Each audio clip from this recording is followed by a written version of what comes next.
kita dah belajar hari ni berkaitan dengan tayamum.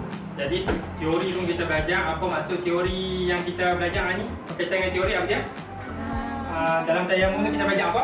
Pertama, rukun tayamum. Apa itu tayamum? Dulu yang pertama pengertian tayamum lah. Apa itu tayamum? Kemudian Rukun tayamum. okey, kita belajar pasal rukun tayamum. Yang ketiga, Sunat tayamum. sunat tayamum. Okey. Jadi bila kita dah belajar, ustaz nak tanya balik kat kamu, apa maksud tayamum?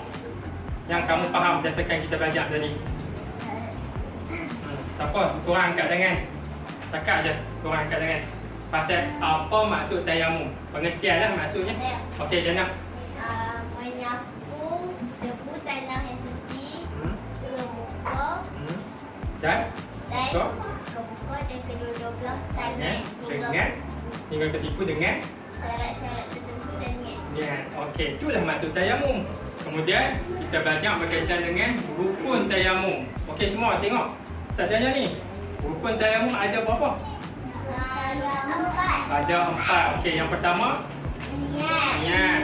Okey, yang kedua Menyapu debu tanah yang suci ke seluruh muka. okey, yang ketiga Menyapu debu tanah yang suci pada belah tangan dan muka ke siku. okey, rukun yang terakhir yang keempat Tertib. iaitu ikut urutannya.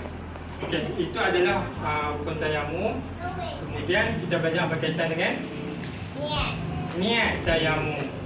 Niat tayamum apa? Sunat. Sunat tayamum. Okey, dalam sunat tayamum. Okey, siapa tahu sunat tayamum? Okey, apa lagi yang ada dalam sunat tayamum? Membaca basmalah. Baca basmalah. Okey, apa pula ada? Menyapu muka dari atas ke bawah. Dan atas bawah pun termasuk dalam perkara sunat. Lagi? Ni, Nasrah, kamu buat apa ni? Sunat. Apa? Mengapa? Menipiskan debu di tangan tu. Termasuk dalam sunat. Aulia? Merenggangkan jari ketika menyapu debu. Merenggangkan jari ketika menepuk debu. Lagi? Lagi. Mendahulukan anggota kanan daripada kiri. kat tangan. Kita buat belah ke kanan tu, baru kita buat belah kiri. Dan lagi? Baca doa wuduk setelah selesai tayamum. Baca doa macam kita ambil wuduk lah. Siapa ingat doa ambil wuduk lah? Saya. Macam lah. Lepas habis wuduk tu kita nak baca doa lah. Asyhadu an la ilaha illallah. Asyhadu anna Muhammadan wa rasuluh. Betul? Allahumma ja'alni minat tawwabin wa ja'alni minal mutatahhirin wa ja'alni min ibadikas salihin. Bagus. Jadi tepukan kepada semua.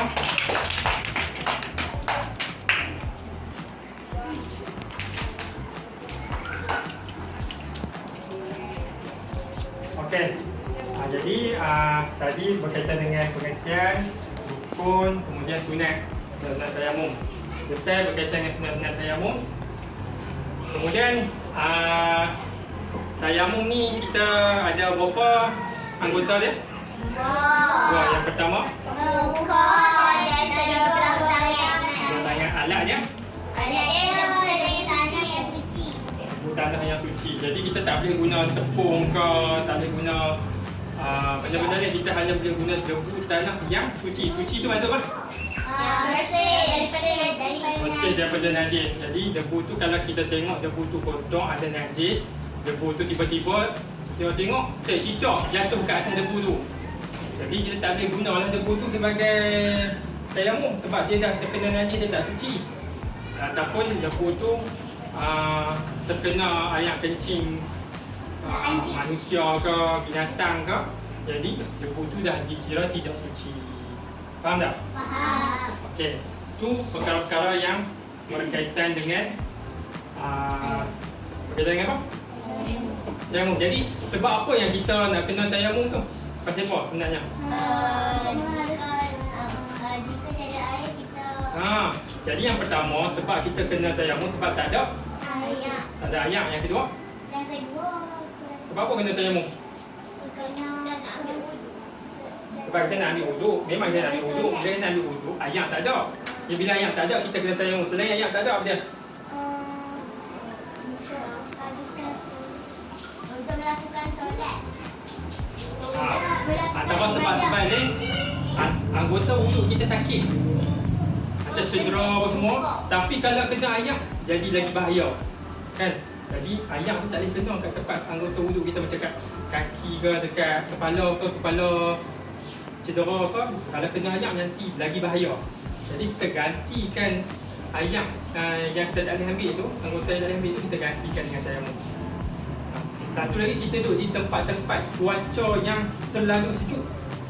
Ingat tak? Bila benda cuaca tu terlalu sejuk, tak boleh kan, kita tak boleh kena ayak. Kalau kena ayak kat kita, jadi mudarat kat kita. Jadi kita kena ganti dengan tayamum. Satu lagi, bila kita duduk kat dalam satu tempat tu, tiba-tiba, contohlah kamu duduk dalam hutan. Bila kamu duduk dalam hutan, ayak tu ada kat sungai. Tapi dekat sungai tu ada harimau, ada musuh, ataupun ada komunis, ada orang jahat, kan? Kamu nak pergi ambil ayak kat situ tak boleh. Tapi kamu nak solat. Bila kamu nak solat, tak boleh ambil ayak dekat sungai tu sebab ada buaya, contoh, kan? Kalau pergi lagi buaya makan, kan? Dia pergi ambil wuduk dekat sungai ada buaya. Jadi disebabkan kamu tak mau ambil, tak boleh nak ambil, bahaya kalau pergi ambil lagi kena terkam dengan buaya ke harimau, kan? Ataupun orang jahat. Jadi kamu tayamum, ganti kepada tak boleh guna ayak tu. Itu salah satu antara situasi-situasi yang terjadi bila mana kamu tak boleh, kamu kena tayamum.